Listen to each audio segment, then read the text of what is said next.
Hello नमस्कार. महाशिवरात्रीच्या सगळ्यांना खूप खूप शुभेच्छा. आज खूप दिवसांनी ब्लॉग शूट करते. गेले 8 दिवस अंथरुणातून उठले नाही आहे. एक छोटीशी सर्जरी झाली, पण हो, सगळ्यांसाठी ती छोटीशी आहे बरं का. पण म्हणतात ना, ज्याचं जळतं त्यालाच कळतं. अजून ठीक बसता येत नाही आहे मला, पण आज महाशिवरात्री उपवास नाही पकडता आला, पण उठले, केस धुतले आणि मम्मीसोबत टेरेसला आले. मम्मीसोबत गप्पा मारत होते, मोकळी हवा होती, त्यामुळे थोडंसं बरं वाटलं.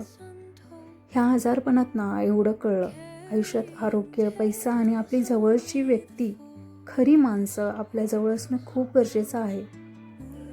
स्वामींच्या आशीर्वादाने आणि कृपेने नवरा खूप केअरिंग आणि प्रेमळ मिळाला. ह्या 8 दिवसात मी अभिला खूप त्रास दिला. रात्रंदिवस तो माझ्यासोबत होता, माझी केअरिंग करत होता, पण कुठेही त्याने कुरकुर नाही केली. आणि दुसरी व्यक्ती म्हणजे माझी आई.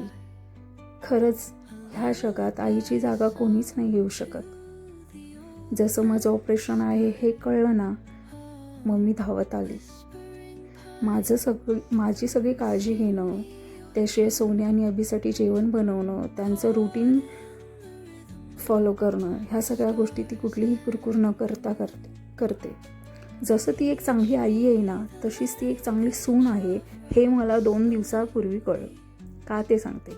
2 दिवसापूर्वी आहे ना, आजीची आठवण खूप येत होती मम्मीला, म्हणून व्हिडिओ कॉल केला. अक्षरशः व्हिडिओ कॉलवर आजी रडायला लागली आणि मम्मीच्याही डोळ्यात पाणी होतं.